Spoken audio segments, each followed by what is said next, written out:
பனைகளை பத்தி சொன்னீங்க. பனைங்கிறது வந்து ஒரு பெரிய பனையை வச்சவன் பார்த்துக்கிட்டா ஜாவான், என்ன பயிர் வளர்க்கலாம் தினசரி சாப்பிட்டுட்டு சாவான்.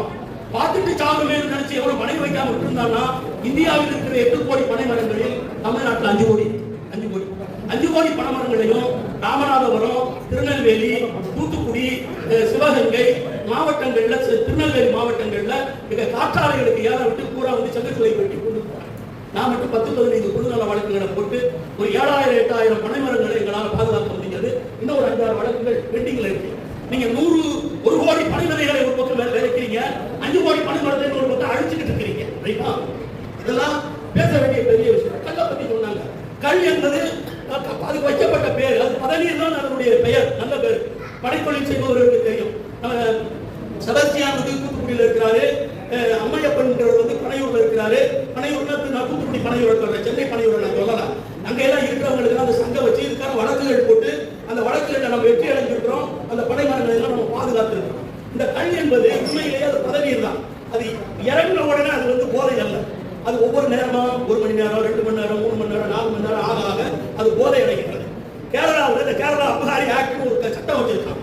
கேரளாத்தினுடைய அபகாரி ஆக்ட் படி பனையில் இருந்து கல் இறக்கியதில் இருந்து 8 மணி நேரம் வரைக்கும் அந்த கல் அந்த பதநீரை விற்பனை பண்ணிக்கலாம்.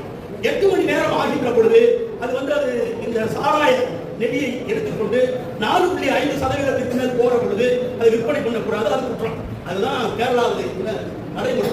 நீங்க பாண்டிச்சேரியிலையும் தமிழ்நாட்டிலையும் அப்படி ஒரு நடைமுறையை கொண்டுகிட்டு வர்றது ஒன்றும் பெரிய கஷ்டம்லாம் கிடையாது.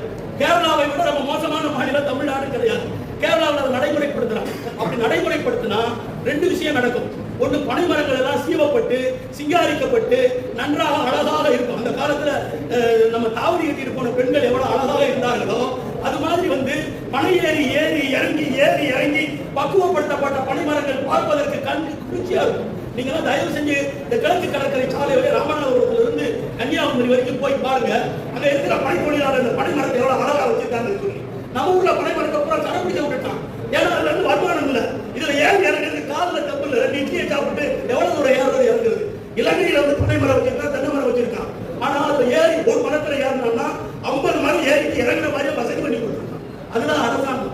அதிலிருந்து வருகின்ற பொருட்களை பூரா உற்பத்தி செய்து அயல்நாட்டுக்கு ஏற்றுமதி பண்ணுகின்றான். தென்னந்தோப்பு வச்சிருக்கிறேன், பழந்தோப்பு வச்சிருக்கிறேன், பனை ஏறுறேன், தென்னை ஏறுறேன். ரொம்ப சந்தோஷமா இருக்கு அந்த நாடு. ஒரு சின்ன நாடு. அந்த நாடு இவ்வளவு வரைக்கும் கண்டுபிடிக்க முடியும். தமிழகத்தில் முடியாது இல்லை. இவைகளை எல்லாம் வந்து அரசியல் ரீதியாக பார்க்காமல் சமூக பொருளாதார ரீதியாக பார்த்து சட்டத்தின் துணை கொண்டு இவைகளை வெற்றி அடைய வேண்டிய ராஜதந்திரங்களை நாம் உருவாக்கக்கூடிய ஒரு அமைப்பை நாம் உருவாக்கணும்.